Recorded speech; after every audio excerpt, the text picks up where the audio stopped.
ഇന്നലെ ഞാൻ രാത്രിയിൽ ഉറങ്ങിയിട്ടില്ല. എത്രയോ രാത്രികൾ എങ്ങനെ ഉറങ്ങാൻ പറ്റും? ഒന്ന് ആലോചിച്ച് നോക്കി. ഒരു കുഞ്ഞിനെ നമ്മൾ കൈവെള്ള വെച്ച് വളർത്തിക്കൊണ്ട് വരുന്നതാണ്. അവനൊരു ദുഷിച്ചവനോ ഇമ്മോറൽ ക്യാരക്ടർ ഉള്ളവനോ ആണേ സാരമില്ല. ഞാൻ എൻ്റെ കൂടെ തന്നെയാണ് അവനെ 12ാം ക്ലാസ് വരെ കോളേജിൽ കൊണ്ടുനടന്നതും പഠിപ്പിച്ചതും എല്ലാം. ഒരു ലൈൻ വണ്ടിയിൽ അവൻ പോയിട്ടില്ല. അങ്ങനെ പോയെങ്കിൽ അങ്ങനെ ആണെങ്കിലും പിള്ളേർ തെറ്റായ രീതിയിൽ പോകാനായിട്ട് അങ്ങനെ പോയിട്ടില്ല. അവനെ ക്ലാസിക്കൽ മ്യൂസിക്, ശാസ്ത്രീയ സംഗീതം, ഓർഗന്, കഥാപ്രസംഗം, സ്കൂളിൽ 4 കൊല്ലം കലാപ്രതിഭയായിരുന്നു. നേരം വെളുത്തി ചെന്ന് നോക്കുമ്പോഴേ ബോഡി ഇതുപോലൊരു മേശപ്പുറത്തിരിക്കുന്ന അതുപോലൊരു സ്റ്റൂളിൽ കഴുത്തില്ലാത്ത ഒരു തലയും വെച്ചിരിക്കുക. മരിക്കണമെന്ന് പല പ്രാവശ്യം വിചാരിച്ചിട്ടുണ്ട്. പക്ഷെ മരണം നമുക്ക് ദൈവം നിശ്ചയിക്കുമ്പോഴല്ലേ മരിക്കാൻ പറ്റുള്ളൂ. പിന്നെ എൻ്റെ അറിവിൻ്റെ അടിസ്ഥാനത്തിൽ ഞാൻ മരിച്ചില്ല. എന്നാലും ഇതിൻ്റെ കൾപ്രിറ്റ്സിനെ എനിക്ക് കണ്ടുപിടിക്കണമെന്ന് അതിയായ മോഹമുണ്ട്. 4 മണിയോ 2 മണിയോ 3 മണിയോ ആയപ്പോൾ ബോഡിയെല്ലാം തന്നപ്പോൾ ഈ എംബാം ചെയ്താണ് തന്നതെന്ന് അവിടെ ഇരുന്നുകൊണ്ട് പറയുന്നത് ഞാൻ കേട്ടു. അകത്തെ ഇൻറ്റേർണൽ ഓർഗൻ മുഴുവനും മാറ്റി. അതുകൊണ്ടാണ് എനിക്ക് സംശയം എൻ്റെ മോൻ്റെ ഹാർട്ടും ലിവറും വരെ അവർ എവിടെങ്കിലും മാറ്റി വെച്ച് പൈസ ഉണ്ടാക്കിയിട്ടുണ്ടോ എന്ന് എനിക്ക് സംശയം തോന്നുന്നു. നേരെ എന്നെ വിളിച്ചുകൊണ്ട് കൊണ്ടുവന്ന് ജോർജ് എന്ന് പറഞ്ഞ മന്ത്രിയുടെ അടുത്ത് പോയി. അയാളെ ഇതെല്ലാം കാണിച്ചപ്പോൾ അയാൾ എന്നോട് പറഞ്ഞ ബാസ്റ്റാർഡ് പോലീസ് എന്ന്. അയാൾ അവിടെ നിന്നുകൊണ്ട് പറഞ്ഞ ഭാഷ അതാ. മോശമായിട്ട് വക്കീലന്മാർ കാണിക്കാമെന്ന് പറഞ്ഞാൽ എനിക്ക് 10-38 കൊല്ലത്തെ പ്രാക്ടീസുണ്ട്. ഇന്ന് വരെ ഞാൻ എൻ്റെ പ്രൊഫഷനിൽ നിന്ന് 1 രൂപ പോലും സമ്പാദിച്ച് 1 സെൻറ്റ് ഭൂമി പോലും ഞാൻ വാങ്ങിച്ചിട്ടില്ല. എൻ്റെ അപ്പം തന്ന സ്വത്ത് കൊണ്ടാണ് ഞാൻ ഇന്നും ജീവിക്കുന്നത്. ഞാൻ ഇന്ന് വരെ ഒരുത്തൻ്റെ കണ്ണുതേര് കാണുന്ന പൈസ ഒരാടെയും ഞാൻ വാങ്ങിച്ചിട്ടില്ല. പക്ഷേ ഈ വക്കീലന്മാർ നീതിക്ക് വേണ്ടി എന്ന് പറഞ്ഞ് നമ്മളെ ഏൽപ്പിക്കുന്നവർ നമ്മളോട് കാണിക്കുന്ന കടും ക്രൂരത അതിലും മോശമാണെന്നുള്ളതാണ് എനിക്ക് ഏറ്റവും വലിയ വിഷമം. ഞാനൊരു വക്കീലാണ്, എന്നിട്ട് പോലും നമുക്ക് കിട്ടുന്ന നീതിന്യായവും ഇതേ അവസ്ഥയാണ്. അപ്പോൾ സാധാരണക്കാരൻ്റെ അവസ്ഥ എന്താണ്? താങ്കൾ ഈ കേസ് തെളിയുമെന്ന് താങ്കൾ വിശ്വസിക്കുന്നു? തെളിയിക്കണം എന്നാണ് എൻ്റെ ആഗ്രഹം.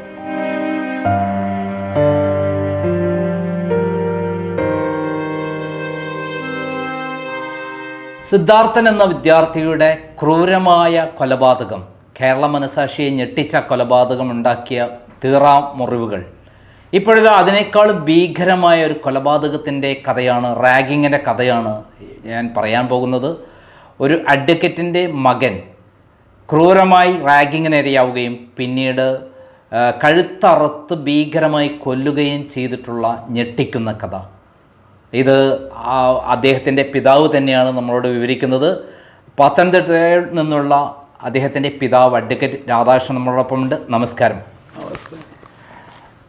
അങ്ങയുടെ മകന് എന്താണ് സംഭവിച്ചത്? ഒന്ന് ആദ്യം മുതൽ പറയാമോ? എങ്ങനെയാണ് താങ്കളുടെ മകനെ കാണുന്നത്? എനിക്ക് ഒരു മകനേ ഉള്ളായിരുന്നു. മോൻ സ്കൂളിലൊക്കെ പഠിക്കാൻ വളരെ ടാലൻറ്റഡ് ആയിരുന്നു. സ്കൂളിൽ കലാപ്രതിഭയായിരുന്നു. അമ്മ ഡോക്ടറായതുകൊണ്ട് മോനും ഡോക്ടറാകണമെന്ന് അതീവ ജിജ്ഞാസ ഉള്ളതുകൊണ്ട് മംഗലാപുരത്തൊരു കോളേജിലെ AJ institute of medical science Mangalapuram, അവിടെ ഒരു ലിൻസൺ എന്ന് പറഞ്ഞ ഒരാൾ എന്നോട് അടുത്ത് പറയുകയും അതനുസരിച്ച് അവിടെ അഡ്മിഷൻ എടുക്കുകയും ചെയ്തു. അങ്ങനെ 2009 സെപ്റ്റംബർ. എത്ര ലക്ഷം കൊടുത്തിട്ടാണ്? 30 ലക്ഷം രൂപ കൊടുത്ത് അഡ്മിഷൻ വാങ്ങിച്ച് ഫീസും മറ്റ് എല്ലാ വകകളുമായിട്ട്. എന്നിട്ട് 2009 സെപ്റ്റംബർ മാസം 3-ാം വീക്കിലെ ഹോസ്റ്റലിൽ മോൻ താമസിക്കുകയായിരുന്നു. അവിടെ വെച്ച് രാത്രിയിലെ സീനിയേഴ്സ് പിള്ളേരുമായിട്ടൊക്കെ എന്തോ തർക്കത്തിൽ മോനെ വാർഡനും അവരുടെ സെക്യൂരിറ്റിയും ചേർന്ന് മുറിക്കകത്തുനിന്ന് പിടിച്ചുകൊണ്ട് വന്ന് സ്റ്റെയർ കേസിൻ്റെ താഴെ നിർത്തി സെക്യൂരിറ്റികൾ പിടിച്ചു വെച്ചുകൊണ്ട് നിന്ന്. എന്നിട്ട് ഈ വാർഡൻ എന്ന് പറഞ്ഞ ഫോറൻസിക് സർജനും വാർഡനുമാണ് ജയപ്രകാശ്. അയാൾ സ്റ്റെപ്പിൽ നിന്നുകൊണ്ട് ഷൂ ഇട്ട് നെഞ്ചത്ത് ചവിട്ടി. അപ്പോൾ സെക്യൂരിറ്റികൾ വിട്ട് കഴിഞ്ഞപ്പോൾ എൻ്റെ മോൻ നേരെ പുറകടിച്ച് താഴോട്ടങ്ങ് വീഴുകയായിരുന്നു. വീണ് ഇവൻ അൺകോൺഷ്യസായി. ആയപ്പോഴത്തേക്ക് അവിടെ നിന്ന ഹോസ്റ്റലിലെ പിള്ളേരെല്ലാം കൂടെ കൂകി കരഞ്ഞ് എന്നെ ഫോൺ വിളിച്ച് രോഹിത് മരിച്ചു പോയെന്നാണ് എന്നോട് പറഞ്ഞത്. അപ്പോൾ ഈ കുട്ടികൾ കരയുന്നതൊക്കെ ഞാൻ കേൾക്കുന്നുണ്ട്. അന്ന് എത്ര വയസ്സുണ്ടായിരുന്നു അങ്ങനെ? അന്ന് മോന് 19 വയസ്സാണ്. 19ാമത്തെ വയസ്സിൽ അഡ്മിഷൻ എടുത്തത്. എന്നിട്ട് ഞാൻ അപ്പം തന്നെ 12:30 ആയപ്പോൾ വീട്ടിൽ നിന്ന് ഞാനും അനുജനും എല്ലാം കൂടെ മംഗലാപുരത്ത് പോയി. 7 മണിയായപ്പോൾ അവിടെ ചെന്ന് മോനെ വാടി ചെന്ന് കണ്ടപ്പോൾ ഇവൻ അങ്ങ് കരച്ചിലാണ്.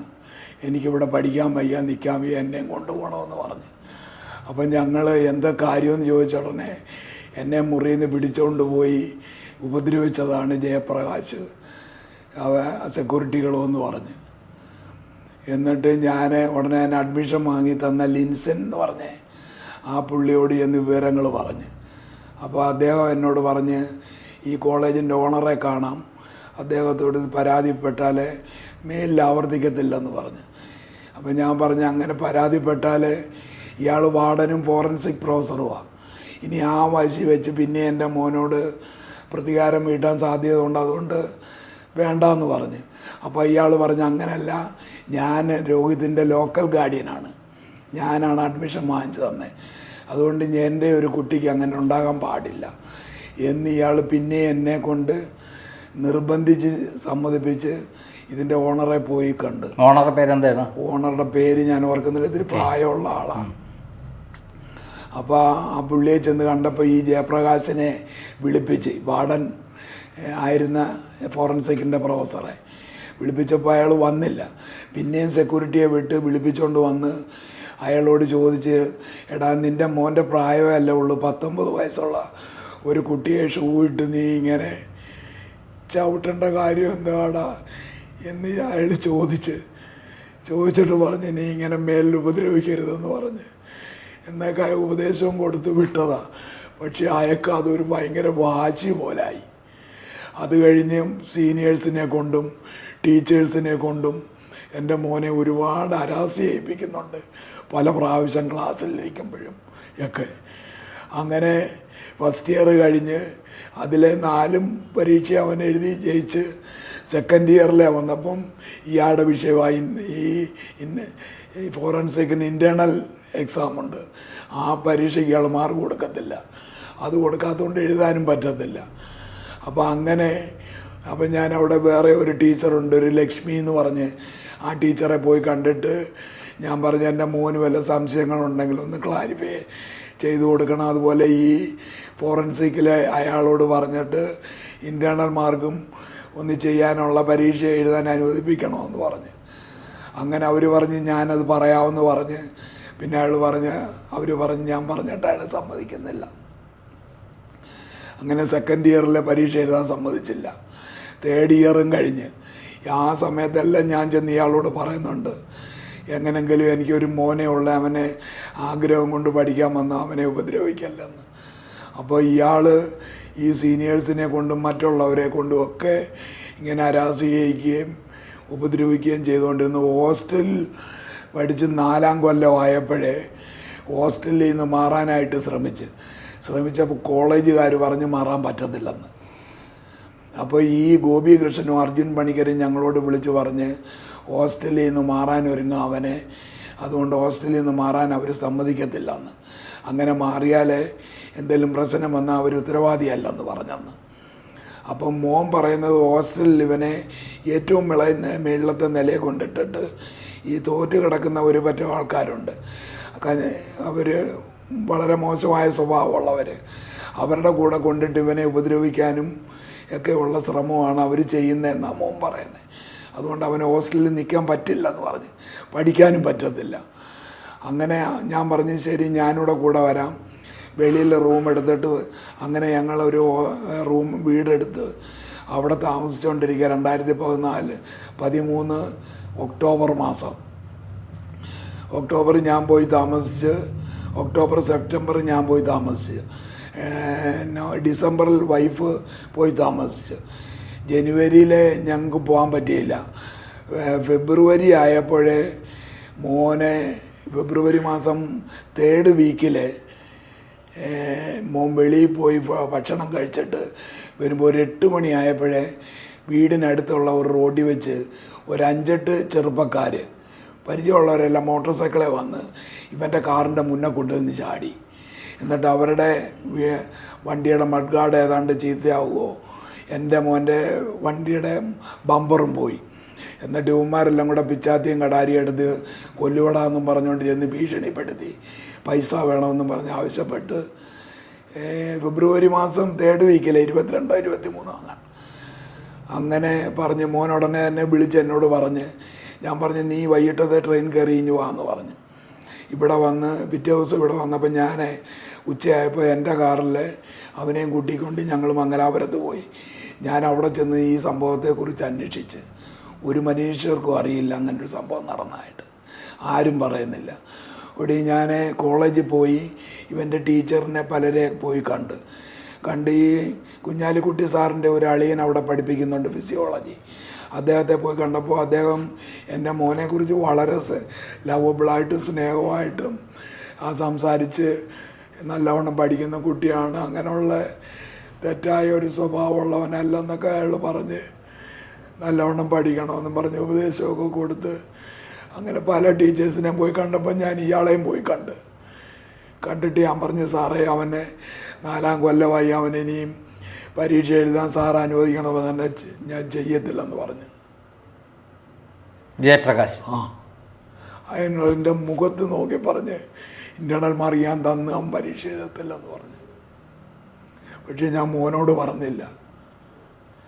എന്നിട്ട് ഞാൻ വീട്ടിൽ പോയി അവൻ്റെ കൂടെ അവിടെ താമസിച്ച് ഫെബ്രുവരി 31 28 എനിക്ക് അവിടെ കോടതി കേസുള്ളതുകൊണ്ട് ഞാൻ അങ്ങ് പോയി മാർച്ച് മാസം എന്നും വിളിക്കുന്നുണ്ട്. 22-ാം തീയതി രാത്രി 2014 മാർച്ച് മാസം 22-ാം തീയതി രാത്രി 9:30 മണിക്ക് മോനെ വിളിക്കുമ്പം അവൻ വീട്ടിലുണ്ട്. അത് കഴിഞ്ഞാണ് ഈ അർജുൻ പണിക്കരും ഗോപികൃഷ്ണനും അവൻ്റെ ക്ലാസ്മേറ്റ്സാണ്. അവരൊരു ആരുടെയോ കാറിൽ അവിടെ ചെന്നിട്ട് എൻ്റെ മോനെ കോളേജിൽ നിന്ന് DJ പാർട്ടിയാണ് BDSകാരുടെ ചെല്ലണമെന്ന് പറഞ്ഞ് വിളിച്ചെന്നും പറഞ്ഞ് അവനെ ഇൻസിസ്റ്റ് ചെയ്ത് അവൻ പറഞ്ഞ് ഞാൻ ഹോസ്റ്റലിലല്ല താമസിക്കുന്നത് കൊണ്ട് വരുന്നില്ലെന്ന് പറഞ്ഞു. അപ്പോൾ ഈ വിവരം വേറൊരു പയ്യനോട് വിളിച്ച് ചോദിച്ചു, ഷിബിൻ എന്ന് പറഞ്ഞേ. ആ പയ്യൻ ഉടനെ പറഞ്ഞ് പോകല്ലെന്നാ ഞാൻ അന്നേരം ഞങ്ങളോട് പറഞ്ഞേ. എന്നിട്ട് ഇവന്മാർ ഇവനെയും കൊണ്ടേ പോകത്തുള്ളൂ. അങ്ങനെ അവിടെ നിർബന്ധിച്ച് എൻ്റെ മോനെ ആ കാറിൽ കയറ്റിക്കൊണ്ട് കോളേജിൽ ചെന്ന് 11 മണി വരെ ആ കോളേജിലുള്ളതായിട്ട് പിന്നെ ഉള്ളതായിട്ട് ആരൊക്കെയോ പറഞ്ഞ്. അത് കഴിഞ്ഞ് രോഹിതിനെ കണ്ടിട്ടില്ല. അപ്പോൾ 23-ാം തീയതി രാത്രിയിലാണ്. 24-ാം തീയതി രാവിലെ 12 മണിയായപ്പോഴെന്നോട് വിളിച്ച് പറയുന്നത് രോഹിത് ഒരു PRO വിളിച്ച് പറഞ്ഞ് രോഹിത് ആശുപത്രിയിൽ സീരിയസ് ആയിട്ട് കിടക്കുക, പെട്ടെന്ന് പറഞ്ഞ വണ്ടി ആക്സിഡൻ്റ് ആണെന്ന്. ഞാൻ ചോദിച്ചു എങ്ങനെ ഈ വണ്ടി ആക്സിഡൻ്റ്, അവന് മോട്ടോർ സൈക്കിളില്ലല്ലോ എന്ന് പറഞ്ഞു. അപ്പോൾ പറഞ്ഞ് അതെനിക്കറിയില്ല, നിങ്ങൾ പെട്ടെന്ന് വരാൻ പറഞ്ഞു.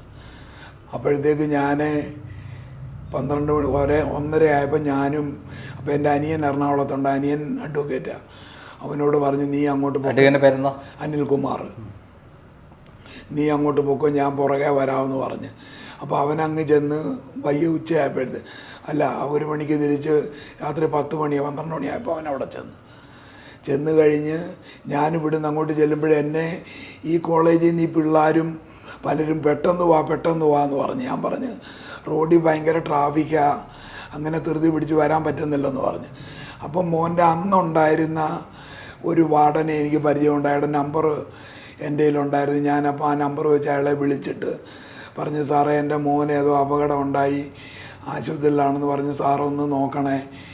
അപ്പോൾ പറഞ്ഞ് അതൊന്നും പേടിക്കണ്ട, ഞാൻ നോക്കിക്കോളാം എന്ന് ഇയാൾ എന്നോട് വളരെ സ്നേഹമായിട്ട് പറഞ്ഞു. അപ്പം പോകുമ്പോഴേ ഈ കുട്ടികൾ പിന്നെയും വിളിക്കുക, അവർ നല്ല ട്രീറ്റ്മെൻറ്റ് കൊടുക്കുന്നില്ല, രോഗിത് ഇവിടെ കിടന്ന് മരിച്ചു പോവും, പെട്ടെന്ന് വാങ്ങളെ എന്ന്.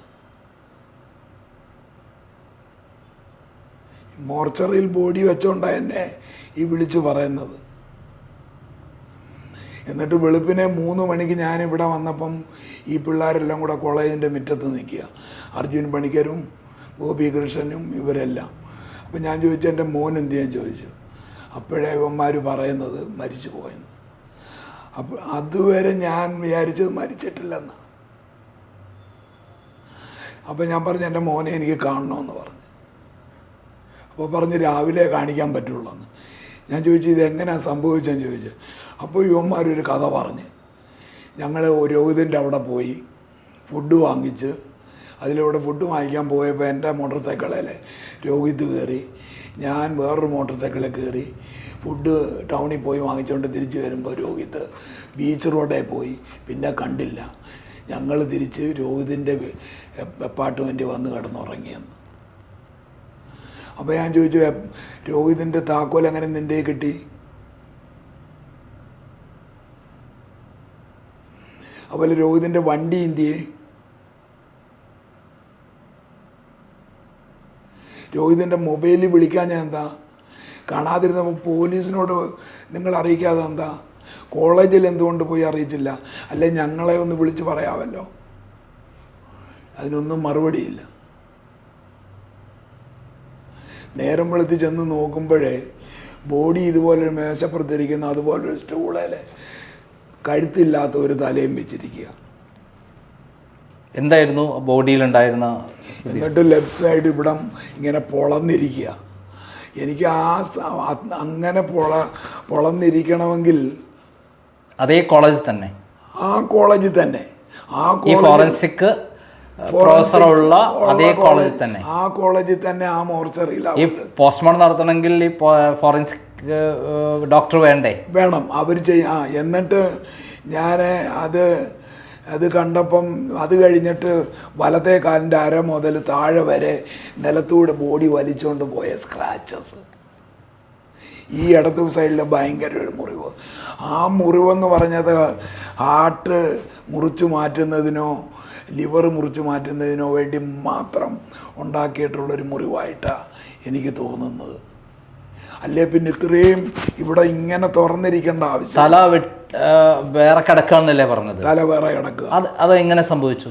അത് എന്നിട്ട് ഞാൻ ചോദിച്ചപ്പോൾ പറയുന്നത് മോട്ടോർ സൈക്കിളിൽ പോയിട്ട് ബീച്ച് റോഡിൽ പോയപ്പോഴേ ബീച്ച് റോഡ് ഇടത് സൈഡിൽ കൂടെ പോയവൻ 30 അടി വീതിയുള്ള കോൺക്രീറ്റ് റോഡിൻ്റെ 1.5 അടി പൊക്കമുള്ള റീറ്റെയിനിങ് വാളയിൽ ഇടിച്ച് തെറിച്ചൊരു മരത്തെ ചെന്നടിച്ച് പടിഞ്ഞാറോട്ട് തല 80 അടി അകലത്തിൽ പോയി ബോഡി അവിടെ കിടക്കുന്നു.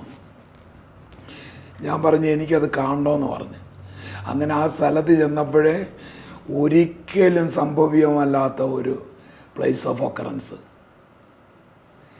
ഒരു മോട്ടോർ സൈക്കിൾ ചുമ്മാതെ പോയാലേ 30 അടി വലത്തോട്ട് പോയി 1.5 അടി ഒരു റിട്ടേണിങ് വാളയിൽ ഇടിച്ച് 10 അടി അപ്പുറത്ത് പോയി വീണ് തല മുറിഞ്ഞ് മരത്തെ മുട്ടി തല മുറിഞ്ഞ് 80 അടി അകലെ പോകണമെങ്കിൽ ആ മോട്ടോർ സൈക്കിളിൻ്റെ പൊടി കാണത്തില്ല. ഞാൻ പറഞ്ഞു എനിക്ക് എൻ്റെ മോൻ്റെ ആ പ്ലേസ് ഓഫ് ഒക്കറൻസ് കാണണമെന്ന് പറഞ്ഞ്.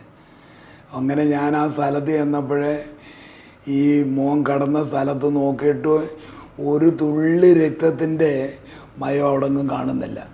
എൻ്റെ മോന് 6 അടി പൊക്കമുള്ളതും 85 കിലോ വെയിറ്റുള്ള ആളാണ്. അപ്പോൾ അവന് മിനിമം ഒരു 9 ലിറ്റർ ബ്ലഡിലും അവൻ്റെ ശരീരത്ത് വരും. അപ്പോൾ അങ്ങനെ ആ മരത്തേൽ അടിച്ചാലേ അത്രയും പൂൾ ഓഫ് ബ്ലഡ് അവിടെ എല്ലാം കാണണം. അതൊന്നുമില്ല. ആ മരം ഒടിഞ്ഞു പോകണം ഇവൻ ചെന്ന് ഇടിച്ചതനുസരിച്ചാണെങ്കിൽ. അത്ര തീരെ ഒരു കനം കുറഞ്ഞ മരമാണ്. എന്നിട്ട് ആ മരത്തിൻ്റെ തൊലി പോലും പോയിട്ടില്ല. അത് കഴിഞ്ഞിട്ട് മോനെ നോക്കുമ്പം മോൻ ഇട്ടിരിക്കുന്ന ഷർട്ട് മുഴുവനും പിഞ്ചി കീറിയിരിക്കുക. അപ്പോൾ ഭയങ്കര സ്കഫോൾഡിങ് ഉണ്ടായെന്നുള്ളത് വ്യക്തമാണ്. അപ്പോൾ മോട്ടോർ സൈക്കിളിൽ പോകുന്നവൻ്റെ എങ്ങനെയാണ് തുണി മുറിഞ്ഞ് കീറുന്നത്, പിഞ്ചി കീറിയിരിക്കുക ഷർട്ട് മുഴുവൻ. അതുപോലെ പാൻറ്റും ഷൂവും സോക്സും അതൊന്നുമില്ല, ചെരുപ്പില്ല. അണ്ടർവെയറായിട്ടിരിക്കുന്നത്. അപ്പോൾ ആ പിടിവലിക്കകത്ത് ഉരിഞ്ഞു പോയതാണ് ഇതെല്ലാം. എന്നിട്ട് ഈ ബോഡി മാത്രമായിട്ട് അവർ കൊണ്ടുവന്ന് ഇവിടെ ഡംപ് ചെയ്തതാണ്. അത് വളരെ കൃത്യമായിട്ട് ആർക്കും മനസ്സിലാവും. എന്നിട്ട് ഈ വയറിൻ്റെ ഭാഗത്തൊക്കെ എന്തോ ബെൽറ്റിട്ട് കെട്ടിയതുപോലും കൈ ഇങ്ങനെ കെട്ടിവെച്ചിരിക്കുന്ന പാടുകളും എല്ലാം നല്ല കൃത്യമായ ഫോട്ടോസും ഒക്കെ ആ അന്നത്തെ ASP ഞങ്ങൾക്ക് തന്നു. അന്ന് ഈ ഇടിച്ച മരത്തിൻ്റെ ഷേപ്പുകളാണ് ആ സമയത്തുള്ള ഉള്ള മരമാണ്. മരത്തിൻ്റെ പടങ്ങളായി ഈ കാണുന്നത്. ആ റോഡ് കിടക്കുന്നതാണ് ഇത്. ഇത്രയും ദൂരത്തു നിന്ന് മരത്തിനോട് ഇടിച്ചു കഴിഞ്ഞാൽ മരം ഉണ്ടാവില്ല, ഒടിഞ്ഞു പോകണം. അത്രയും ഒരു വലിയ ബലമില്ലാത്ത മരമാണ്. വെറും ഈ ഫ്ലവറിങ് പ്ലാന്റ് പോലെ ആ റോഡിൻ്റെ കിടപ്പാണത്. ഇവിടെ ഒന്നും ഒരു ബ്ലഡിൻ്റെ ഒരു ബ്ലഡിൻ്റെ അംശവും ഇല്ല അവിടെ. ആ റോഡിന് അങ്ങനെ തെന്നി വീഴത്തക്ക പോലുള്ള ഒരു ഗട്ടറും ഇല്ല. എന്നിട്ട് ഈ തല മുറിഞ്ഞു പോയി കിടക്കുന്നു എന്ന് പറയുന്ന പടവായത്. ചുറ്റുവട്ടത്തൊന്നും ബ്ലഡ് ഇല്ല, ഒരു തുള്ളി ബ്ലഡ് ഇല്ലെന്ന് തന്നല്ല, എൻ്റെ മോൻ്റെ മുഖത്തെന്ന് പറയുന്നത് ഒരു സ്ക്രാച്ചും ഇല്ല. ഒരു സ്ക്രാച്ചോ ആബ്രേഷനോ കൺഡ്യൂഷനോ ഇല്ല. പല്ല് പോയിട്ടില്ല. അങ്ങനെ മോട്ടോർ സൈക്കിളിൽ നിന്ന് വീണ അങ്ങനാണോ ഉണ്ടാകുന്ന അപകടങ്ങളും മുറിവുകളും? ഒരിക്കലും അങ്ങനല്ല. ഇന്നലെ ക്ലിയർ കട്ടായിട്ട് കഴുത്ത് കണ്ടിച്ചത് കൊണ്ടുവന്ന് ഇട്ടിരിക്കുക. ഇതാണ്ടേ കഴുത്തിൻ്റെ ആ സൈഡ് നോക്കിക്ക്, നല്ല ഷാർപ്പഡ്ജഡ് വെപ്പൺ കൊണ്ട് മുറിച്ച് മാറ്റിയിരിക്കുക ആ കഴുത്ത് നോക്കിയാൽ. അതുപോലെ മുഖത്ത് ബ്ലഡ് പുരട്ടിയിരിക്കുന്നതുണ്ടോ, ബ്രഷ് കൊണ്ട് ചെയ്തിരിക്കുക. 9 ലിറ്റർ ബ്ലഡുള്ള ഒരാളുടെ ശരീരത്ത് തെറിക്കുമായിരിക്കും ബ്ലഡ് മുറിഞ്ഞാൽ. അത് കഴിഞ്ഞിട്ട് ഇതേണ്ടേ കഴുത്തെന്ന് പറഞ്ഞാൽ മുറിച്ച് മാറ്റിയിരിക്കുക. അത് കഴിഞ്ഞിട്ട് ആ ഇടതുവശം കക്ഷ മുഴുവനും കൂടെ കീറി മുറിഞ്ഞങ്ങിരിക്കുക. അതേണ്ടേ ഈ പടം കണ്ടോ, കഴുത്തിൻ്റെ കറക്റ്റ് റൗണ്ട് ചെയ്ത് കട്ട് ചെയ്ത് ഇറക്കിയിരിക്കുന്നത്. ഇത് കൃത്യമാണ്, റൗണ്ട് ചെയ്ത് കട്ട് ചെയ്താണെന്ന് കൃത്യമായി ബോധ്യപ്പെടും. ഒരു മരത്തെ മുറിയാണെങ്കിൽ സിങ് സാങ്ങായിട്ടേ മുറിയത്തുള്ളൂ, വലിച്ചു പറഞ്ഞായിരിക്കും. ഇത് കണ്ടോ, ഇതും അതുപോലെ തന്നെ കണ്ടോ. വേണ്ടേ ഷർട്ട് കണ്ടോ, പിച്ച് കീറി കിച്ച്. ഇനി അത് മുറിയാത്ത സ്ഥലമില്ല ഷർട്ട്. അതൊരു പിടിവലി ഉണ്ടാകാതെ ഇങ്ങനെ പോകത്തില്ല. ഇനി ആ കിടക്കുന്നിടത്ത് അണ്ടർവെയർ ഇട്ടുകൊണ്ടാണ് കിടക്കുന്നത്. വയറിൻ്റെ ഭാഗത്ത് ഏതോ ബെൽറ്റിട്ട് മുറുക്കിയിരിക്കുക എന്ന് പറഞ്ഞാൽ ഏതോ വണ്ടിയിൽ ക്രെയിനിലോ മറ്റോ കൊണ്ടുവന്ന് അവിടെ കൊണ്ടുവന്നിട്ടതാണ്. ആ ബെൽറ്റിട്ട് മുറുക്കിയതിൻ്റെ പാടാ വയറ്റത്തെ. ഈ അവിടെ ചെന്ന് കണ്ടപ്പോഴേ കണ്ട ആ റോഡിൻ്റെ പടിഞ്ഞാറേ സൈഡിലെ വണ്ടി ഇടിച്ചു എന്ന് പറയുന്ന സ്ക്രാച്ചാണ് കാണുന്നത്. ആ അങ്ങനെ ഒരു സ്ക്രാച്ച് മാത്രം. ആ പ്ലാസ്റ്ററിങ് ഇളകിയിട്ടില്ല. പ്ലാസ്റ്ററിങ് ഇളകാതെ ഇത്രയും ഒരു സ്ക്രാച്ചിങ്ങിൽ ഒരു മോട്ടോർ സൈക്കിൾ ചെന്ന് ഇടിച്ചിട്ട് അതേന്ന് തെറിച്ചു പോയ ആളിൻ്റെ കഴുത്ത 80 അടി മുറിഞ്ഞ് അപ്പുറത്ത് പോയെന്ന് ആലോചിച്ചോണം. അപ്പോൾ അതിന് ഫോഴ്സ് എന്തോ ഉണ്ട്. അപ്പോൾ മോട്ടോർ സൈക്കിളിന് ഫോഴ്സ് ഇല്ല, അതിൽ ഇരുന്ന് തെറിച്ചു പോയവന് ഫോഴ്സ് ഉണ്ട്. അതെങ്ങനെ വരുന്ന ഫോഴ്സാണ്? മോട്ടോർ സൈക്കിളിൻ്റെ ചിത്രങ്ങളിൽ. അത് കഴിഞ്ഞ് എനിക്ക് മോട്ടോർ സൈക്കിൾ കാണണമെന്ന് ഞാൻ ആവശ്യപ്പെട്ട്. അപ്പോൾ പോലീസ് സ്റ്റേഷനിൽ ചെന്നപ്പോഴേ മോട്ടോർ സൈക്കിളിന് ഇരിക്കുന്നിരിപ്പാണ് അത്. അപ്പം സംഭവിച്ചില്ല. ആ സൈലൻസർ പൈപ്പാണ് അവിടെ മുട്ടേണ്ടത്. ആ മുട്ടിയ ഭാഗത്ത് സൈലൻസർ പൈപ്പിനൊരു എവിടെങ്കിലും ചളുക്കോ ഒന്നുമില്ല. അതുകൊണ്ട് ആ സൈഡ് സൈലൻസർ പൈപ്പിൻ്റെ സൈഡ് എങ്ങും ഒരു ഡാമേജും ഇല്ല. അത് കഴിഞ്ഞ് അതിൻ്റെ ഫ്രണ്ട് വീല് നോക്കിയപ്പോഴേ പൊട്ടിയിട്ടില്ല, ടയർ പൊട്ടിയിട്ടില്ല, വീല് വളഞ്ഞിട്ടില്ല. വേണ്ടേ ഇത് കണ്ടോ, അതിൻ്റെ മിററ് വേണ്ടിയതാ, മിററ് പൊട്ടിയിട്ടില്ല. ഏറ്റവും മിനിമം മിററെങ്കിലും പൊട്ടേണ്ടതാണ്. അതാ ഒരു ഗ്ലാസ് എന്ന് പറഞ്ഞ 80 മീറ്റർ അകലത്തേക്ക് ബോഡി തല തെറിക്കണമെങ്കിൽ ഒരു മിനിമം അവിടെ അല്ല. മിറർ എന്ന് പറഞ്ഞാൽ ചുമ്മാ ഒന്ന് കയ്യിൽ തവിട് പൊടിയാവും. ഇത്രയും വലിയൊരു അപകടം ഉണ്ടായിട്ട് ആ മിറർ രണ്ടും പൊട്ടിയില്ല, ഹെഡ്ലൈറ്റും പൊട്ടിയില്ല. അതിൻ്റെ എന്തോ സയൻറ്റിഫിക് ഇൻവെൻഷനാണ് ഈ ഡോക്ടർമാരും ഈ പോലീസുകാരും കണ്ടുപിടിക്കുന്നതെന്നുള്ളത് മനസ്സിലാകുന്നില്ല. ഇത് ആ റോഡിൻ്റെ കിടപ്പ്. യാതൊരു ബ്ലഡും ഇല്ല, ഒരു ബ്ലഡും ഇല്ല റോഡിലെ. റോഡ് നല്ല തറ പോലെ കിടക്കുക, തിണ്ണ പോലെ കിടക്കുക. ഇത് കൃത്യമായിട്ട് ബോഡിയെക്കുറിച്ച് അറിയുന്ന ഒരാൾ ചെയ്തൊരു പ്രവൃത്തിയാണ്. ആന്നു, ഡോക്ടേഴ്സ് തന്നെ. ഡോക്ടേഴ്സിന് മാത്രമേ ഇങ്ങനെ ചെയ്യാൻ പറ്റത്തുള്ളൂ. ഇതാ കണ്ടോ, ഇതാ കിടക്കുന്നവനെ. എന്നിട്ട് 2 മരത്തേലെ ഇടിച്ചെന്നാണ് പിന്നെ അവർ പറയുന്നത്. 2 മരത്തിൽ, ഒരു മരത്തേൽ ഇടിച്ചു വേറൊരു മരത്തേൽ തല ചതിഞ്ഞു. അതെങ്ങനെ പറ്റുന്നേ? റബ്ബറല്ലല്ലോ, മനുഷ്യൻ്റെ ശരീരം എന്ന് പറഞ്ഞ റബ്ബറല്ല. അത് ഒരിടത്ത് ഇടിച്ചാൽ അവിടെ വീഴത്തുള്ളൂ, അല്ലാതെ ഇടിച്ച ശക്തി കൊണ്ട് അപ്പുറത്ത് പോയി ഇടിക്കില്ല. അപ്പുറത്ത് പോവുകയാണെങ്കിലും ആ ചതവും ഒക്കെ മുഖത്ത് കാണുമല്ലോ. കാണും. അങ്ങനെ സാധനം ഇല്ലല്ലോ. ഇല്ല. ഒരു തെളിഞ്ഞ. അതുപോലെ തന്നെ ഇവന്മാർ പറയുന്ന കഴുത്തില്ല. കഴുത്ത് എവിടെ പോയി? ഇവിടെ ഒന്നും കാണുന്നില്ല. കഴുത്ത് എവിടെ പോയി? ഈ തല മുറിഞ്ഞത് ഇവിടെ വെച്ചാൽ തല മുറിച്ചേക്കുന്നത്. ബോഡി കാണുമ്പോൾ ഇവിടെ നിന്നാണ് കാണുന്നത്. ബാക്കി ഭാഗമില്ല. അതെവിടെ പോയി? ഇത് ആരോടാണ് നമ്മൾ പറയുന്നത്? നമ്മൾ പറയുന്ന പോലീസുകാരോടാ. അതെ. അത് കഴിഞ്ഞിട്ട് എൻ്റെ മോനെ ആ കോളേജിൽ തന്നെ ഇവനെ ഈ നെർക്കോട്ടിക്കിനെതിരെ ഒരു ഷോർട്ട് ഫിലിം ചെയ്തിരുന്നു. 3-ാം കൊല്ലോ 4-ാം കൊല്ലോ അങ്ങാണ്ട്, നെർക്കോട്ടിക്കിനെതിരെ. എന്നിട്ട് അവന് ഫസ്റ്റ് പ്രൈസ് കിട്ടി. ആ സർട്ടിഫിക്കറ്റ് അത് കോളേജിൽ നിന്ന് തന്നെ കൊടുത്തതാണ്. ആക്ടറായിട്ട്. കണ്ടോ ഗ്ലാസ്, മിറർ പൊട്ടാത്ത. ഒരു മോട്ടോർ സൈക്കിളിൻ്റെ മിറർ പൊട്ടിയില്ലെന്ന് പറഞ്ഞു കഴിഞ്ഞാൽ അതിൻ്റെ അർത്ഥം എന്തുവാ? അതുകൊണ്ട് ഇന്ന് അവിടെ കൊണ്ടിട്ടെന്നുള്ളതല്ലേ. വേണ്ട, ഇൻഡിക്കേറ്റർ പൊട്ടിയിട്ടില്ല. അതിൻ്റെ ചുറ്റുവട്ടത്തൊന്നും പ്ലേറ്റ് ഇല്ല, ഒന്നുമില്ല. ഒറ്റ കഴുത്തില്ല എന്ന് പറയുന്നതിൽ കൂടെ തന്നെ കഴുത്തിൻ്റെ ഭാഗമില്ല, ഒരു ഭാഗത്തില്ല എന്ന് പറയുന്നത് പക്ക അത് ക്ലിയർ കൊലപാതകമാണ് അല്ലേ? വെട്ടിമാറ്റിയതാണ്. ഇത് ശരിക്കും സർജൻ, അതായത് പോസ്റ്റ്മോർട്ടമൊക്കെ ചെയ്ത് പരിചയമുള്ള ഒരാൾ ചെയ്ത കൊലപാതകം. അവരടക്കമുള്ള ഒരാളായിരിക്കില്ല. മോട്ടോർ സൈക്കിൾ വീണ് കിടക്കുന്ന സ്ഥലമാണ് എന്ന് പറഞ്ഞാൽ ചുമ്മാ അവിടെ കൊണ്ടിട്ടതാണ്. അല്ല, അവിടെ കയറി കഴിയുമ്പോൾ അതിൻ്റെ തകർന്നു പോയില്ലേ? ഇത്രയും നിച്ചം കാണത്തില്ലല്ലോ മോട്ടോർ സൈക്കിള്. അല്ല, ഈ സൈഡേ ഈ വശമാവെന്ന് പറഞ്ഞെന്ന് പറയുന്നേ, ഇവിടെ എവിടെയെങ്കിലും ഉണ്ടോ?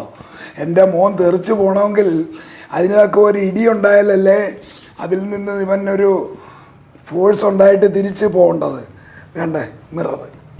ഇതിന് ശേഷം എന്തുണ്ടായി? എന്നിട്ട് ഞാനിത് DYSPയുടെ അടുത്ത് എന്ന് പറഞ്ഞു, ASPയുടെ അടുത്ത് മംഗലാപുരം. ഇതും കണ്ടിട്ട് ഞാൻ നേരെ അവിടെ ചെന്ന് പോലീസ് സ്റ്റേഷനിൽ ചെന്ന് ഇതിൻ്റെ എല്ലാം പടങ്ങൾ കണ്ടിട്ട് ഞാൻ CIയോട് പറഞ്ഞ് ഇത് പോസ്റ്റ്മോർട്ടം ചെയ്യുന്ന പോലീസ് സർജൻ ആയിരിക്കണം, മജിസ്ട്രേറ്റിൻ്റെ സാന്നിധ്യത്തിൽ വേണം ചെയ്യണ്ടേ. ഈ ബോഡി നമ്മൾ പ്രതികളെന്ന് പറയുന്ന അവരുടെ കോളേജിലാണ് കൊണ്ടുവന്ന് വെച്ചിരിക്കുന്നത്. നിങ്ങൾ എന്തുകൊണ്ടത് ഗവൺമെൻറ് ഹോസ്പിറ്റൽ മോർച്ചറി വെച്ചില്ലെന്ന് ഞാൻ ചോദിച്ചു. അങ്ങനെ നിങ്ങൾക്ക് പരാതി ഉണ്ടെങ്കിൽ SP-യോട് പറയാൻ പറഞ്ഞു, ASPയോട്. ഉടനെ ഞങ്ങൾ ASPയുടെ അടുത്ത് പോയി വിവരങ്ങളൊക്കെ പറഞ്ഞു കഴിഞ്ഞപ്പോൾ അദ്ദേഹമാണ് എനിക്കിതിൻ്റെ കുറേ പടങ്ങൾ തന്നെ. അപ്പോഴാണ് ഇതിൻ്റെ കൂടുതലായിട്ട് നമ്മൾ ഇതിൻ്റെ ഇത്രയും ഹീനമായിട്ടുള്ളൊരു കൊലപാതകമാണെന്ന് മനസ്സിലാകുന്നത്. ഇത്രയും കഠിനമായി ഒരിക്കലും ഒരു മനുഷ്യൻ ഇങ്ങനെ ചെയ്യാൻ തോന്നുന്നത് ഒരു വൈരാഗ്യ ബുദ്ധിയോട് കൂടി ചെയ്തിരിക്കുന്നതാണ്. അങ്ങനെ ചെയ്യാൻ എൻ്റെ മോൻ ഒരു മനുഷ്യരോടും ഒരു ദ്രോഹം ചെയ്തിട്ടില്ല, വഴക്കുണ്ടാക്കിയിട്ടില്ല.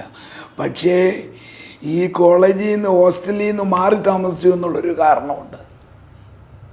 രണ്ടാമത് ഈ ഫോറൻസിക് പ്രൊഫസർ, അതായത് തീർത്തും ഒരു സൈക്കോയായ ഒരു മെഡിക്കൽ ഓഫീസർ ആയിരിക്കണം ഇതിന്റെ പിന്നിൽ എന്ന് നമുക്ക് തീർച്ചയായിട്ടും കാണും. സൈക്കോ ആയിരിക്കണം. സൈക്കോ എന്ന് പറഞ്ഞാൽ ഭീകരമായ രൂപത്തിൽ പ്രതികാരം തീർക്കാൻ പ്ലാൻഡ് ആയിട്ടൊരു കൊലപാതകമാണ് നടന്നത്. 4 കൊല്ലം കഴിഞ്ഞ് തീരാൻ പോകുമ്പോഴാണ് ഈ ചെയ്തിരിക്കുന്നത്. അല്ല, ഈ അവസാനം 2014 ഫെബ്രുവരി മാസം ലാസ്റ്റ് വീക്കിൽ അയാളോട് ചെന്ന് ഞാൻ കാല് പിടിച്ച് അപേക്ഷിച്ച് എൻ്റെ മോൻ്റെ ഇൻറ്റേർണൽ മാർക്ക് കൊടുത്ത് അവനെ പരീക്ഷ എഴുതാൻ അനുവദിക്കണമെന്ന്. ചെയ്യത്തില്ലെന്ന് അയാൾ എന്നോട് ഉറപ്പിച്ച് പറഞ്ഞ്, എന്നോട് നേരിട്ട് പറഞ്ഞ് അവൻ അങ്ങനെ പാസ്സായി പോകാൻ ഞാൻ അനുവദിക്കത്തില്ല. ഈ രംഗം കണ്ടിട്ട് അങ്ങ് എങ്ങനെ അത് സഹിച്ചു? മരിക്കണമെന്ന് പല പ്രാവശ്യം വിചാരിച്ചിട്ടുണ്ട്. പക്ഷെ മരണം നമുക്ക് ദൈവം നിശ്ചയിക്കുമ്പോഴല്ലേ മരിക്കാൻ പറ്റുള്ളൂ. പിന്നെ എൻ്റെ അറിവിൻ്റെ അടിസ്ഥാനത്തിൽ ഞാൻ മരിച്ചില്ല. എന്നാലും ഇതിൻ്റെ കൾപ്രിറ്റ്സിനെ എനിക്ക് കണ്ടുപിടിക്കണമെന്ന് അതിയായ മോഹമുണ്ട്. പക്ഷേ ഇത്രയും കൊല്ലമായി, എന്നിട്ട് ഞാൻ എന്ത് ചെയ്തു? അത് കഴിഞ്ഞ് പോലീസ് എന്ത് ചെയ്തു? പോലീസ് ഉടനെ എന്നോട് DYSP പറഞ്ഞ് അതങ്ങനെ ചെയ്താൽ മതി, ഗവൺമെൻറ് ഹോസ്പിറ്റലിൽ കൊണ്ടുപോയി പോസ്റ്റ്മോർട്ടം ചെയ്താൽ മതി എന്ന് പറഞ്ഞു. എന്നിട്ട് ഇത് പറഞ്ഞ് ഞാൻ പോലീസ് സ്റ്റേഷൻ വന്നപ്പോൾ അവരാരും അവിടെ ഇല്ല, അവരെല്ലാം കോളേജിൽ പോയെന്ന് പറഞ്ഞു. ഇവിടെ ഞാൻ കോളേജിൽ ചെന്നപ്പോഴേ അവിടെ ഒരു വനിതാ SIയും ജയപ്രകാശും അർജുൻ പണിക്കരും ഗോപികൃഷ്ണനും ഇവർ 4 പേരും ആ കോളേജ് ഹോസ്റ്റലിൻ്റെ മുന്നേ നിൽക്കുക. അപ്പം ഞാൻ കയറി ചെല്ലുമ്പോഴേ ആ വനിതാ SI പറയുന്നത്, എനിക്ക് ഈ അർജുൻ പണിക്കരെ സംശയമുണ്ട്, ഇവൻ ഈ സംഭവം പുറത്ത് പറയുമോ എന്നുള്ളതാണ് എനിക്ക് സംശയമെന്ന് ഈ വനിതാ SI ജയപ്രകാശിനോട് പറയുന്നു. അപ്പോൾ ജയപ്രകാശ് പറയുന്നത് അവനെ തട്ടി അകത്തിടണ ഇരുട്ടുമുറിയിലാക്കണമെന്ന്. അർജുനെ ഞാൻ കേട്ടുകൊണ്ട് നിൽക്കുക. അത് കഴിഞ്ഞിട്ട് ഇയാൾ എന്നോട് വന്ന് പറഞ്ഞത് ഒപ്പിട്ട് കൊടുക്കാൻ. ഞാൻ പറഞ്ഞു ഒപ്പിട്ട് തരത്തില്ല, ഗവൺമെൻറ് ഹോസ്പിറ്റലിൽ കൊണ്ടുവന്ന് പോസ്റ്റ്മോർട്ടം ചെയ്താൽ മതിയെന്ന് പറഞ്ഞ് ഇയാൾ എന്നെ പിന്നെയും വിളിച്ച് ഏതാണ്ടൊക്കെ പറഞ്ഞ്, ഞാൻ പറഞ്ഞു അങ്ങനെ വേണ്ടെന്ന് പറഞ്ഞ്. അപ്പോഴത്തേക്ക് മണി 11-12 ഒക്കെ ആയി. ഇവരുടനെ അങ്ങ് പോയിട്ട് രാത്രി 12 മണി പകല് തിങ്കളാഴ്ചയല്ലേ നമ്മൾ ചെല്ലുന്നത്, തിങ്കളാഴ്ച ഏർലി മോർണിംഗ് 9 മണി 10 മണിയായപ്പം പോലീസ് സ്റ്റേഷനിൽ ചെന്ന് പരാതി കൊടുത്ത് തിരിച്ച് കോളേജിൽ വന്ന് 11 മണിയോ മറ്റോ ആയെന്ന് തോന്നുന്നു. എന്നിട്ട് ഇയാൾ അവിടെ നിന്ന് അങ്ങ് പോയി കഴിഞ്ഞിട്ട് ഇയാൾ എൻ്റെ അനിയനെ വിളിച്ച്, അനിൽകുമാർ അഡ്വക്കേറ്റിനെ വിളിച്ചിട്ട് അയാളോട് ഏതാണ്ട് ചോദിച്ചിട്ട് ഇയാൾ പോയി അവിടെ അയാളെയും കൂടെ വിളിച്ച് കൊണ്ടുപോയി പോസ്റ്റ്മോർട്ടം ചെയ്ത്. ഇയാളും അയാളുടെ ജൂനിയറും എല്ലാം കൂടെ ആ പോസ്റ്റ്മോർട്ടം ചെയ്തത്. അപ്പോൾ അതുപോലെ ഞാൻ അങ്ങനെ സമ്മതിക്കാൻ കാരണം അത് അല്ലെങ്കിൽ അവന് പേടിയായി. അപ്പോൾ അവൻ പറഞ്ഞ് ഞാനത് സമ്മതിക്കാതിരുന്ന ഒരു ഭീഷണി സ്വരത്തിൽ അവനോട് സംസാരിച്ചെന്ന്, ചെയ്തില്ലെങ്കിൽ ഒരു പക്ഷേ നമ്മളും ജീവനോട് പോകത്തില്ലെന്നുള്ള അവസ്ഥയിൽ വരുന്ന ഒരു സാഹചര്യം പോലെ സംസാരിച്ചെന്ന് അയാൾ. അതുകൊണ്ട് അവനെ അങ്ങ് സമ്മതിച്ചെന്നാൽ എന്താ ചെയ്യുമെന്ന് പറഞ്ഞു. അപ്പം ഞാൻ പറഞ്ഞിരുന്നത് ഇൻ ക്യാമറ പ്രൊസീഡിങ്സ് വേണമെന്ന് ഞാൻ പറഞ്ഞിരുന്നു. മജിസ്ട്രേറ്റിൻ്റെ സാങ്ഷനോടുകൂടി ഗവൺമെൻറ് ഹോസ്പിറ്റലിലെ ഫോറൻസിക് സർജനാണ് ചെയ്യേണ്ടതെന്ന് പറഞ്ഞ്. അപ്പോൾ ഇതെല്ലാം ഇവർ ചെയ്തു. ഇൻ ക്യാമറയിൽ എടുത്ത് 4 മണിയോ 2 മണിയോ 3 മണിയോ ആയപ്പോൾ ബോഡിയെല്ലാം തന്നപ്പോൾ ഈ എംബാം ചെയ്താണ് തന്നതെന്ന് അവിടെ ഇരുന്നുകൊണ്ട് പറയുന്നത് ഞാൻ കേട്ടു. അകത്തെ ഇൻറ്റേർണൽ ഓർഗൻ മുഴുവനും മാറ്റി. അതുകൊണ്ടാണ് എനിക്ക് സംശയം എൻ്റെ മോൻ്റെ ഹാർട്ടും ലിവറും വരെ അവർ എവിടെങ്കിലും മാറ്റിവെച്ച് പൈസ ഉണ്ടാക്കിയിട്ടുണ്ടോ എന്ന് എനിക്ക് സംശയം തോന്നുക. കൊല്ലുക മാത്രമല്ല ബോഡിയിൽ നിന്ന് അവയവം എടുക്കുകയും ചെയ്തിട്ടുണ്ടോ എന്നുള്ളതാണ് എൻ്റെ സംശയം. അല്ലെ പിന്നെ ഇത്രയും വലിയ ഇഞ്ചുറി ഉണ്ടാക്കണ്ട. ഒന്നത്. രണ്ടാമത് എൻ്റെ സംശയം ഈ എംബാം ചെയ്തത് എന്തിനു വേണ്ടിയാണ്? നമ്മൾ അനുമതി ഇല്ലാതെ അങ്ങനെ ചെയ്യേണ്ട യാതൊരു ആവശ്യമില്ല. അല്ല, ഏറ്റവും പ്രധാനപ്പെട്ട കാര്യം പോസ്റ്റ്മോർട്ടം അവിടെ നടത്തി. പോസ്റ്റ്മോർട്ടം അവിടെ ചെയ്യണ്ടെന്ന് ഞാൻ പറയും. എൻ്റെ പിന്നീട് റീപോസ്റ്റ്മോർട്ടത്തിന് നമ്മൾ ആവശ്യമില്ല, ചെയ്യാൻ പറ്റുന്നില്ല. എംബാം ചെയ്ത ബോഡിയിലൊന്നും ഇല്ലല്ലോ. അപ്പോൾ എൻ്റെ കൺസെൻറ്റ് ഇല്ലാതെ എൻ്റെ മോൻ്റെ ബോഡി അവരിഷ്ടാനുസരണം ചെയ്യുന്നു, അവരോരോന്ന് കാണിക്കുന്നു. നമ്മൾ ഇങ്ങനെ അന്യനെ പോലെ നോക്കി നിൽക്കുക, ജീവനെ ഭയന്ന്. എന്നിട്ട് 2 മണിയായപ്പം ആംബുലൻസ് വിളിച്ച് തന്നു വിട്ട്. അപ്പോഴാണ് ഞാൻ ചോദിച്ചത് എൻ്റെ മോൻ്റെ വണ്ടി എന്തിയെന്ന്. അപ്പോൾ പറഞ്ഞ് രോഹിതിൻ്റെ വണ്ടി അവൻ്റെ ഹോസ്റ്റലിൽ ഇതുകൊണ്ട് അവിടെ കിടപ്പുണ്ടെന്ന്. അപ്പോൾ ഞാൻ ചോദിച്ചു ഈ ഹോസ്റ്റലിൽ എങ്ങനെ വണ്ടി വരുന്ന, അവനെ അപ്പാർട്ട്മെൻറ്റിലാണ് താമസിക്കുന്നത്, അത് ആരാണ്ടോ ഇവിടെ കൊണ്ടിട്ടതാണ്. അപ്പോൾ ഞാൻ ചോദിച്ചു അതിൻ്റെ താക്കോൽ എന്ത് ചെയ്യും? അപ്പം വേറൊരു ചെറുക്കൻ അത് കൊണ്ടു തന്നു താക്കോല്. അപ്പം ഞാൻ ചോദിച്ചു ഇത് അവൻ്റെ കയ്യിൽ എങ്ങനെ ഈ താക്കോല് എന്ന്? അപ്പോൾ അതിന് മറുപടിയില്ല. വണ്ടി ഓടിച്ച് ആക്സിഡൻറ്റ് പറ്റിയെന്നുള്ള വണ്ടിയല്ലേ ഇത്? അല്ല, മോട്ടോർ സൈക്കിളിലാണ് പോയത്. മോട്ടോർ സൈക്കിളിലല്ലേ ഈ പോയെന്ന് ഇവർ ഈ കാറിനെ കുറിച്ച് പറയുന്നില്ല. മോനെ അവിടെ ചെന്ന് കൊണ്ടുപോയത് ഒരു കാറല്ല, ഈ കാറല്ല. പിന്നെങ്ങനെ ഈ കാർ ഇപ്പോഴും ഈ ഹോസ്റ്റലിൽ വന്ന്, അതും വളരെ അത്ഭുതം ജനിപ്പിക്കുന്നതാണ്. അതിനൊന്നും കഥയിൽ ചോദ്യമില്ല. അതൊക്കെ പോലീസാണ് ചെയ്യേണ്ടത്. അവരോട് ചോദിക്കുമ്പോൾ അവർക്ക് വേറെ എന്തെങ്കിലും മറുപടികൾ അവർ പറയും. അല്ല, ഈ പോലീസിനോട് ഇത് പറഞ്ഞ ശേഷം പോലീസിന്റെ ഭാഗത്ത് നിന്ന് ആക്ഷൻ ഒന്നും ഉണ്ടായില്ല ആ സമയത്ത്? എന്നിട്ട് ഈ പോസ്റ്റ്മോർട്ടത്തിന്റെ കാര്യത്തിൽ പോസ്റ്റ്മോർട്ടം അവരോട് പറഞ്ഞ് ഞാൻ അങ്ങനെ ചെയ്യരുതെന്ന് പറഞ്ഞിട്ടും അവരും കൂടെ ചേർന്നല്ലേ ഇതെല്ലാം ചെയ്യുന്നത്. അല്ലെ അവർ പറഞ്ഞാൽ മതിയല്ലോ അങ്ങനെ ചെയ്യണ്ട എന്ന് മാറ്റി പറഞ്ഞാൽ മതിയല്ലോ. അതായത് നമ്മൾ സംശയിക്കുന്ന പ്രതി തന്നെ പോസ്റ്റ്മോർട്ടം ചെയ്യുക, അയാളും അയാളുടെ കൂടെ നിൽക്കുന്നവരും കൂടെ ചെയ്യുക. അതായത് നഗ്നമായിട്ട് നമ്മുടെ മുന്നിൽ തന്നെ ആ കൊലപാതകൾ അഴിഞ്ഞാടുന്നു. അത് ചെയ്ത് കഴിഞ്ഞ ശേഷവും കൊലപാതകം നടത്തിയ ശേഷവും അവർ തന്നെ അതെല്ലാം ചെയ്യുന്നു. അപ്പൊ എത്രമാത്രം ഭീകരന്മാരാണ് അവർ? അതിനെക്കുറിച്ച് ചോദിക്കാൻ ആരെങ്കിലും ഉണ്ടോ? 10 കൊല്ലമായിട്ട് ഞാൻ ഈ കേസ് വന്ന ശേഷം എന്തായി? കേസ് എന്താണ്? എങ്ങനെയാണ് FIR ഇട്ടത്? എന്നിട്ട് FIR ഇട്ടിരിക്കുന്നത് 279-ഉം 334-ഉം 304 അയക്കുക. എൻ്റെ മോനെതിരെ കേസെടുത്ത് പോലീസുകാർ ഇട്ട് തിരിച്ച് കേസ്. അതായത് വണ്ടി ആക്സിഡന്റ് മരിച്ചു പോയവനെതിരെ 304 ഇട്ട് കേസ്.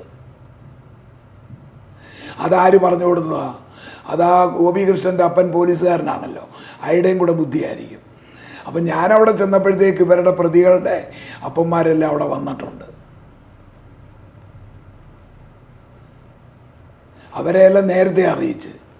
അപ്പോൾ ഇതെല്ലാം ഒരു വെൽ പ്ലാൻഡ് ആയിട്ടുള്ള കാര്യങ്ങളാണ്. അതിന് ശേഷം എന്തുണ്ടായി?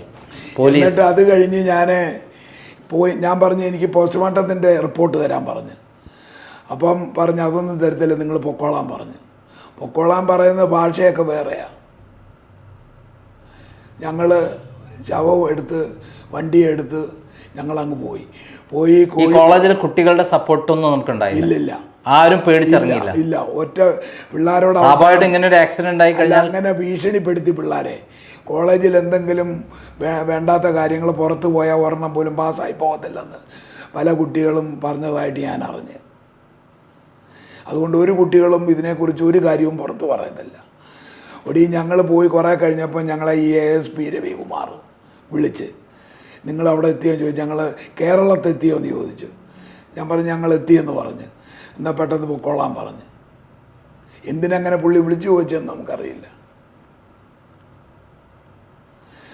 വീട്ടിൽ ചെന്ന് വീട്ടിൽ പിറ്റേ ദിവസം വെളുപ്പിനെ അവിടെ ചെല്ലുന്നത്. 2 മണിക്ക് ഇവിടുന്ന് പോയി പിറ്റേ ദിവസം വെളുപ്പിനെ അന്ന് തന്നെ അടക്കി കഴിഞ്ഞിട്ട് വണ്ടി പരിശോധിക്കാനായിട്ട് ഞാൻ ചെന്ന് നോക്കുമ്പോഴേ അന്ന് മോൻ ക്ലാസ് പഠിക്കാൻ പോയ ഒരു പുസ്തകം വണ്ടിക്കകത്ത് കിടപ്പുണ്ട്. അവൻ്റെ പാൻ്റ് ആ സീറ്റിൻ്റെ അടി കിടപ്പുണ്ട്. ഷൂവും സോക്സും ഡിക്കിക്കകത്ത് കിടപ്പുണ്ട്, കാറിൻ്റെ ഉള്ളിൽ.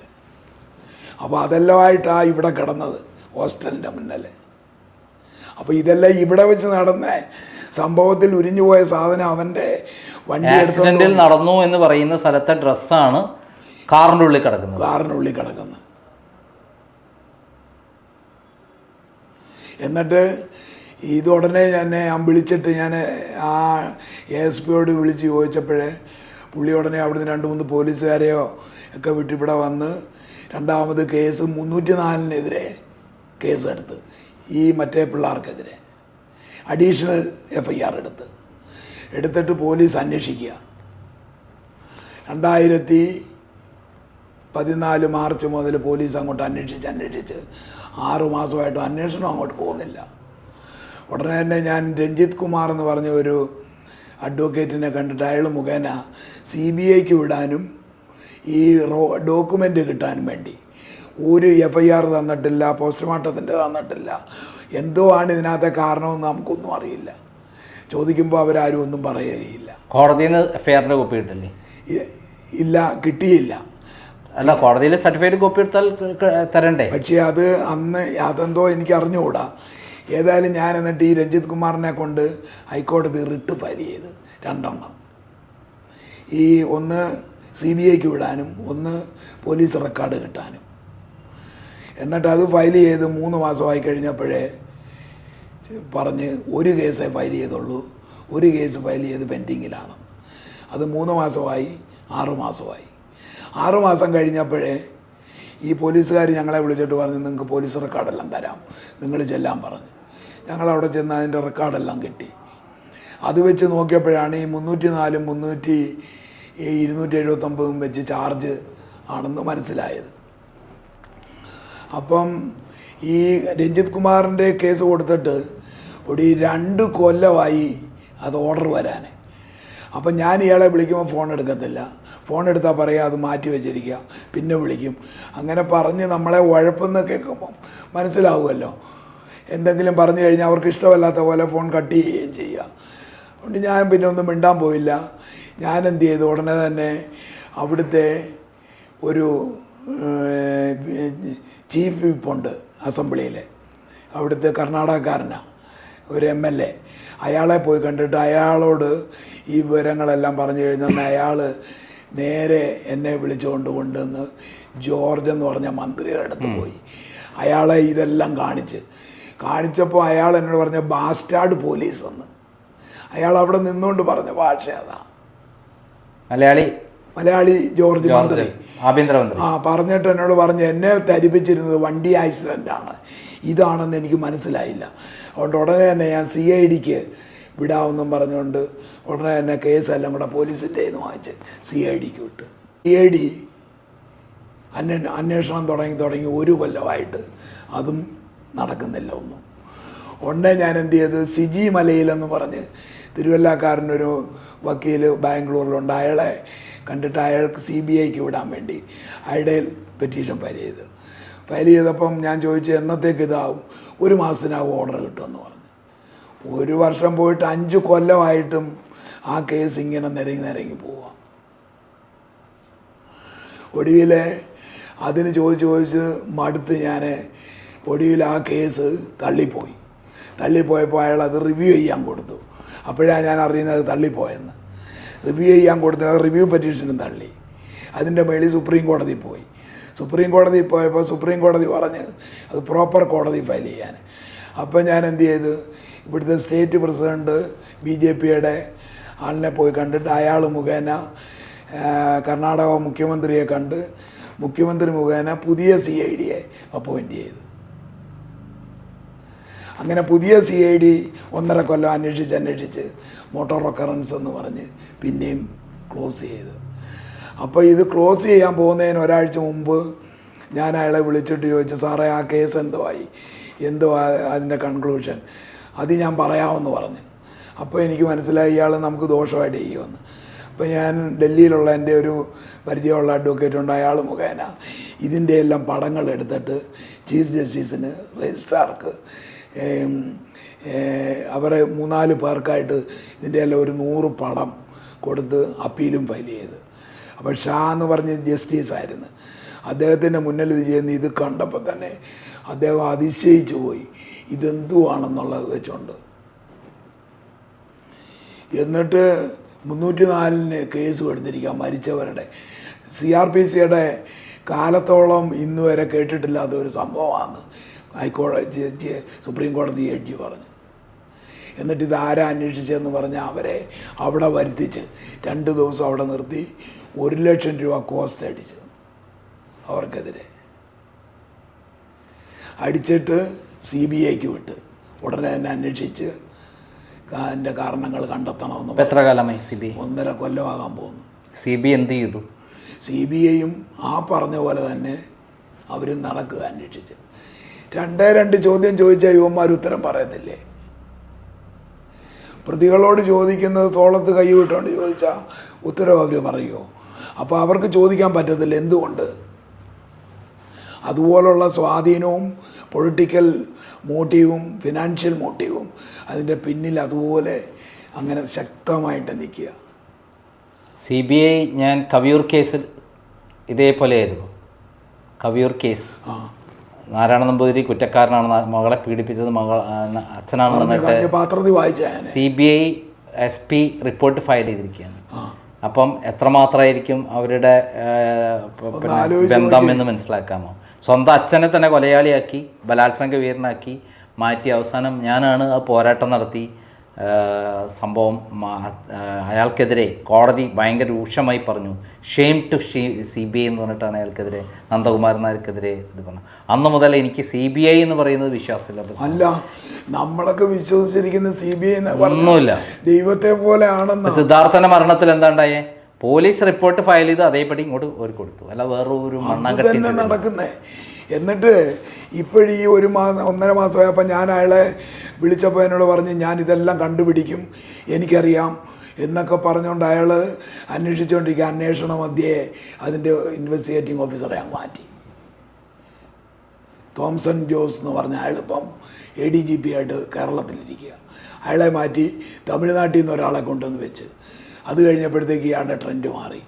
അത് കഴിഞ്ഞിട്ട് അവിടുത്തെ അന്ന് DGP ആയിട്ടിരുന്ന ഒരു പ്രവീൺ സൂദ് അയാളായിരുന്നു. അയാളെ ഞാൻ നേരിട്ട് പോയി കണ്ടതാണ്. കണ്ടപ്പോൾ അയാൾ നമുക്ക് മോശമായ രീതിയിൽ അയാൾ എന്നോട് സംസാരിച്ച്.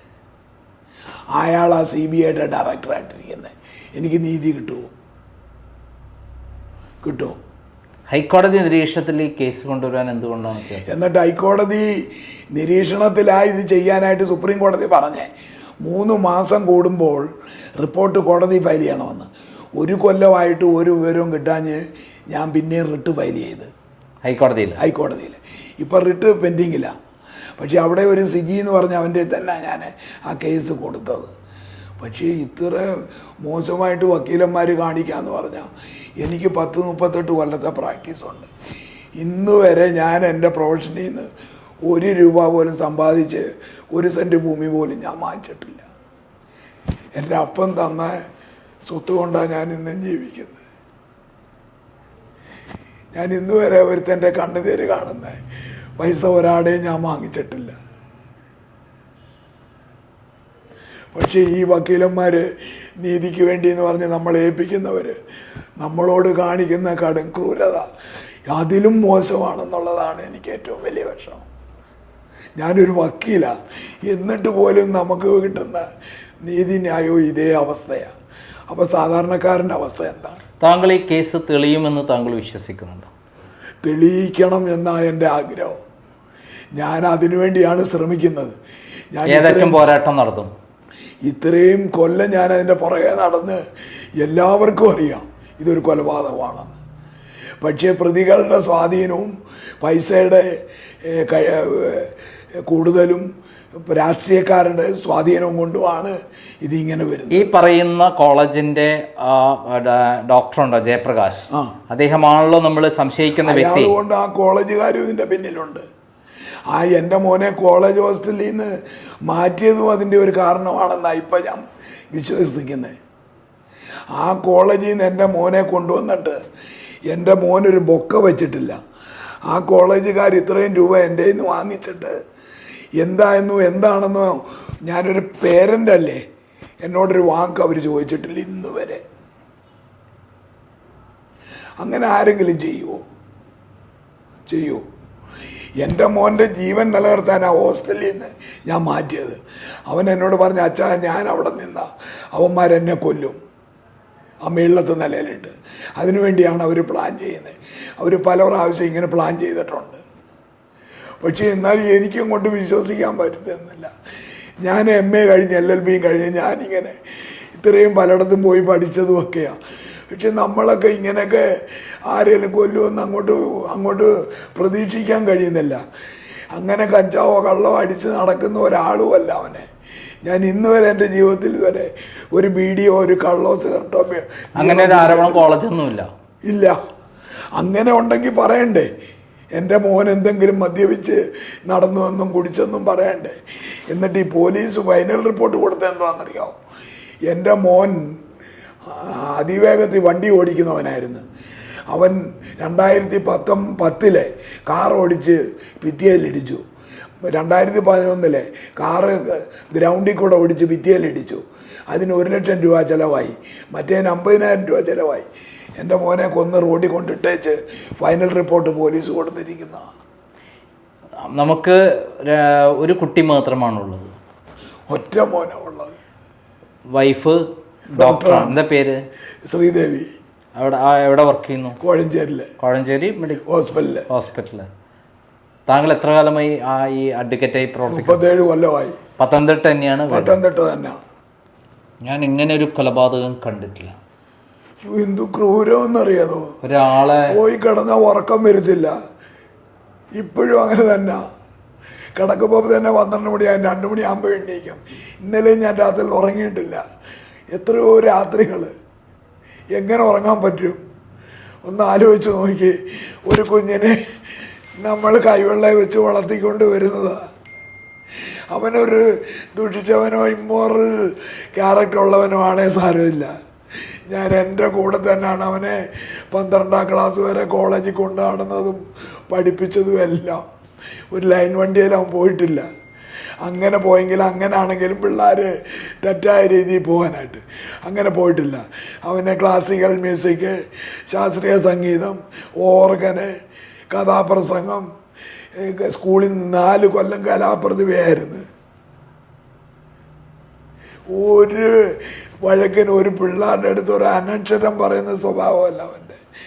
പിന്നെ അവനോട് ഇങ്ങനെ ക്രൂരത കാണിച്ച് എന്തിനെന്നുള്ളത് എനിക്ക് മനസ്സിലാകുന്നില്ല. ഈ കോളേജിൽ, അതായത് ഈ കോളേജിൽ ഒരു മാഫിയ ഗ്രൂപ്പാണ് പ്രവർത്തിക്കുന്നത്. എല്ലാ കോളേജിലും ഉണ്ടല്ലോ, എല്ലാ കോളേജിലും. അത് കഴിഞ്ഞ് എൻ്റെ മോൻ മരിച്ചതിന് ശേഷവും ഇപ്പോൾ എത്ര കോളേജുകളിൽ കേരളത്തിൽ തന്നെ നടക്കുന്നു. സിദ്ധാർത്ഥൻ്റെ അനുഭവം കണ്ടില്ലേ? അതുപോലെ എത്രയോ സംഭവങ്ങൾ. എൻ്റെ മോൻ മരിക്കുന്നതിന് 3 കൊല്ലം മുമ്പ് MDക്ക് പഠിച്ച ഒരു പയ്യനെ റെയിൽവേ ട്രാക്കിൽ കഴുത്ത് മുറിഞ്ഞ് കിടന്ന്. അയാളുടെ അച്ഛൻ ഡോക്ടറാ, വയനാടുകാരൻ. അയാൾ എന്നെ വിളിച്ചിട്ട് ചോദിച്ചു, ഈ കോളേജല്ല വേറൊരു കോളേജ് മംഗലാപുരം, എന്നെ ഒന്ന് സഹായിക്കാൻ പറ്റുമോ? ഞാൻ തന്നെ കിടന്ന് വെള്ളത്തിൽ കിടന്ന് നീന്തുക. ഞാൻ അയാളെ എങ്ങനെ സഹായിക്കും? ഇനി ഞാനൊരു വക്കീലിനെ ഏൽപ്പിച്ചാൽ അവനും അയാളെ ചതിക്കുകയല്ലേ ചെയ്യത്തുള്ളൂ. ഇപ്പോൾ ഒരു മനുഷ്യരെ നമുക്ക് വിശ്വസിക്കാൻ വയ്യ. എന്തുവാ ഈ സത്യവും നീതി എന്നൊക്കെ പറയുന്നത്? എന്നും എഴുതാൻ കൊള്ളാവുന്നല്ലാതെ ഇതൊന്നും മനസ്സിലാകുന്നില്ല അങ്ങോട്ട് മനുഷ്യനെ. അതൊന്നുമല്ല, വെറും പൊയ്മുഖങ്ങൾ. സിനിമ പോലെ തന്നെ ആകുക ജീവിതം. നമ്മൾ സിനിമയിൽ പോലും ഒരാൾക്ക് രചിക്കാൻ പറ്റാത്തത്ര ഉള്ളൊരു കഥയാണ്, നമ്മൾ സംഭ്രമജനകമായ ഒരു കഥയാണ് നേരിട്ട് സംഭവിച്ചിരിക്കുന്നത്. ചിന്തിക്കാൻ പോലും പറ്റുന്നില്ല, നടുങ്ങിപ്പോകുന്നു. ഇതാരെങ്കിലും ഒരാൾ എന്നിട്ട് ഞാനൊരു പോലീസ് ഉദ്യോഗസ്ഥനോട് ചോദിച്ചോടനെ അയാൾ എന്നോട് പറഞ്ഞു എന്താണെന്നറിയോ? ഇത്രയും ലേറ്റായി പോയല്ലോ എന്ന്. എൻ്റെ കുറ്റം കൊണ്ടാണോ? ആണോ? ഇത് മനഃപൂർവ്വം ചെയ്യുന്നതല്ലേ? ഇങ്ങനെ ലേറ്റാക്കി മുഴുവൻ റെക്കോർഡുകളും അവർ അവശേഷിക്കുന്ന സർവ്വരേഖകളും ഇല്ലാതാക്കുകയല്ലേ അല്ലേ? FIR പോലും കിട്ടാത്തതാവണമെങ്കിൽ എന്തായിരിക്കും അവരുടെ പ്ലാന്?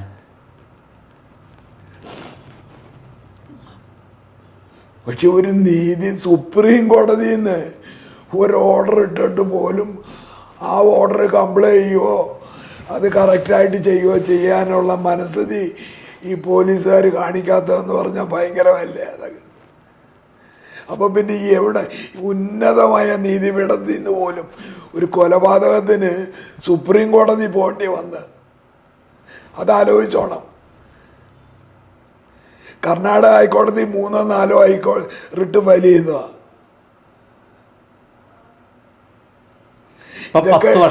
ഇതൊക്കെ സോമോട്ടോ കോടതിക്ക് ഇത് കണ്ടാലേ സോമോട്ടോ ഹൈക്കോടതിക്ക് എടുക്കാവുന്ന കേസുകളാ. ആ കേസാ തള്ളിക്കളയുന്നത്. അത് സുപ്രീം കോടതി ചെല്ലുമ്പോൾ ഇത് കാണുമ്പോഴേ അപ്പാരൻ്റായിട്ട് അഡ്മിറ്റ് ചെയ്ത് CBIക്ക് വിടുക. എന്നിട്ട് ഹൈക്കോടതിയുടെ അണ്ടറിൽ 3 മാസം കൂടുമ്പോൾ റിപ്പോർട്ട് ഫയൽ ചെയ്യണമെന്ന് പറഞ്ഞ് കൊടുത്തിട്ട് എന്താണെന്ന് ഇപ്പോഴും അറിയത്തില്ല, എങ്ങനെയാണെന്നും അറിയത്തില്ല. ചോദിക്കുന്നുണ്ടെ പോലീസുകാരൻ കൈമലത്തും, ഞങ്ങൾ അന്വേഷിക്കട്ടെ, പിന്നെ പറയാം, അത് നിങ്ങളോട് പറയാനുള്ളതല്ല, ഇത് കോൺഫിഡൻഷ്യലാണെന്ന്. ഇനി എന്തുവാ ഇത് ആരോടാ ചോദിക്കണ്ടേ?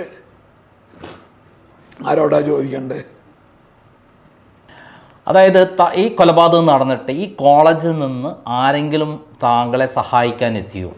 ഒരു മനുഷ്യരും ഇന്ന് വരെ വന്നിട്ടില്ല. എൻ്റെ മോൻ്റെ ബോഡി കൊണ്ടുപോയിട്ട് പോലും ഒരു കണ്ടോളൻസ് പറയാനോ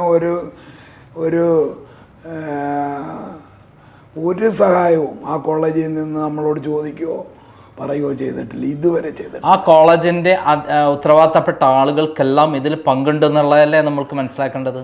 അങ്ങനെ കാണിച്ചതിൽ നിന്ന് എനിക്ക് മനസ്സിലാകുന്നത് അവരും അതിൻ്റെ പിന്നാമ്പുറം ഒരു മാഫിയ സംഘം ആ കോളേജ് കേന്ദ്രീകരിച്ച് പ്രവർത്തിക്കുന്നുണ്ടെന്നാണല്ലോ നമ്മൾ ഇതിനകത്ത് മനസ്സിലാക്കേണ്ടത്. എനിക്ക് അങ്ങനെ പലതും ഇതേ വലിയ ഇത്രയും ക്രൂരമായ ഒരു കൊലപാതകം എന്ന് പറയുന്നത് അത് വളരെ മോശമായൊരു സാഹചര്യത്തിൽ ഉണ്ടാക്കിച്ചത്. മകനെ അവസാനം കൂട്ടിക്കൊണ്ടുപോയ 2 പേരുടെ പേര് പറഞ്ഞില്ല, അവരുടെ പേരെന്താണ്? അവർ രണ്ടും കൂടെ പഠിച്ചുകൊണ്ടിരുന്ന ഡോക്ടേഴ്സാണ്. അവരുടെ പേരെന്താ? അതിലെ ഒന്ന് അർജുൻ പണിക്കർ എന്നോട് പറഞ്ഞത് ഈ അടൂർ പ്രകാശിൻ്റെ കസിനാണ് അവനെ. അതുപോലെ ഗോപികൃഷ്ണൻ എന്ന് പറഞ്ഞ പത്തനംതിട്ട ഇരുന്ന ഒരു DYSP ഗോപാലകൃഷ്ണ പിള്ളയുടെ മകനാണ്. ഇവർ രണ്ടുപേരും ഇപ്പോൾ എവിടെയുണ്ട്? ഇവർ രണ്ടുപേരും ഇപ്പോൾ ഡോക്ടറായിട്ട് പ്രാക്ടീസ് ചെയ്യും. എവിടെയുണ്ട് അവർ എവിടാണെന്ന് എനിക്ക് കൃത്യമായിട്ട് അറിയത്തില്ല. അവരെവിടെയോ പ്രാക്ടീസ് ചെയ്യുന്നുണ്ടെന്നാണ് അറിഞ്ഞത്. ഇവരുടെ രണ്ടും ഈ രാഷ്ട്രീയ ഇവരറിയാതെ ഈ കൊലപാതകം നടക്കില്ല എന്നുള്ള ഉറപ്പല്ലേ? അവരറിയാതെ അല്ലെങ്കിൽ പിന്നെ എങ്ങനെ എൻ്റെ മോൻ മരിച്ച് അവിടെ കിടക്കുമ്പം എൻ്റെ മോൻ്റെ വീട്ടിൽ വന്ന് അവർ കിടന്നുറങ്ങുന്നേ? എൻ്റെ മോൻ മരിച്ചു കിടക്കുമ്പോൾ അവൻ്റെ വീടിൻ്റെ താക്കോല് ഈ പിള്ളേരുടെ കയ്യിലാണ്. കാറിൻ്റെ താക്കോൽ അവരുടെ കയ്യിലായിരുന്നു. കാറിന് ഈ അർജുൻ പണിക്കരുടെ കയ്യിലും ഗോപീകൃഷ്ണൻ്റെയും കയ്യിലാക്ക വീടിൻ്റെ താക്കോല്. അവരവിടെ ചെന്ന് കിടന്നുറങ്ങി. അപ്പോൾ അവർക്ക് കൃത്യമായി പങ്കുണ്ട് ഈ കൊലപാതകത്തിൽ നിന്നുള്ള യാതൊരു സംശയമില്ലാത്ത കാര്യം അറിയാം. ഈ ഫോറൻസിക് അതേപോലെ ഈ കഴുത്ത് ഇത്രയും ഇതാവണമെങ്കിൽ ഫോറൻസിക്കുമായി ഭയങ്കര ബന്ധമുള്ള ഒരാൾക്ക് മാത്രമേ ചെയ്യാൻ പറ്റത്തുള്ളൂ. കഴുത്ത് കൃത്യമായി കൃത്യമായിട്ട് മുറിച്ചു മാറ്റാണ് ഇത്, അല്ലാതെ വെട്ടല്ല. ഷാർപ്പഡ് വെപ്പൺ വെച്ച് കട്ട് ചെയ്താണ് മാറ്റിയിരിക്കുന്നത്. അത് കണ്ട ആർക്കും മനസ്സിലാവും. ഷാർപ്പഡ് മാത്രമല്ല കഴുത്തിന്റെ ഒരു ഭാഗം ഇല്ല, കഴുത്തില്ല. തല ഇങ്ങനെ ഇതാക്കി ബാക്കി ഉടലിന്റെ താഴെ നിന്ന് ഭാഗം മാത്രമേ കാണൂ. ചിന്നു വരെ കഴുത്ത് കൊണ്ട് ഉടലിന്റെ ഭാഗമുണ്ട്, കഴുത്തില്ല. അത് ആ ഭാഗം എവിടെയാണെന്ന് ഇപ്പോഴും അറിയത്തില്ല, കണ്ടിട്ടില്ല. ആ വീണ് കിടന്നിടത്തും കണ്ടിട്ടില്ല. CCTV ദൃശ്യങ്ങളൊക്കെ ഉണ്ട്. അതൊന്നും അവരെടുത്തിട്ടോ പരിശോധിക്കുകയോ ഒന്നും ചെയ്തിട്ടില്ല. അതിനകത്ത് കൃത്യമായ കാര്യങ്ങൾ കിട്ടുമായിരുന്നു. അതൊന്നും ആരും ചെയ്തിട്ടില്ല. അതുപോലെ തന്നെ ഞാൻ അന്വേഷിച്ചപ്പോഴേ മോൻ താമസിച്ചിരുന്ന അപ്പാർട്ട്മെൻറ്റിൻ്റെ മേളിൽ ഒരാൾ താമസം ഉണ്ടായിരുന്നു.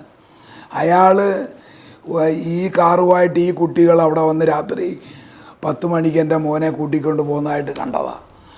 ആ വിവരം ഞാൻ പലരോട് പറഞ്ഞതാണ്. ഇന്ന് വരെ അയാളോട് ചോദിക്കുകയോ പറയുകയോ ചെയ്തിട്ടില്ല.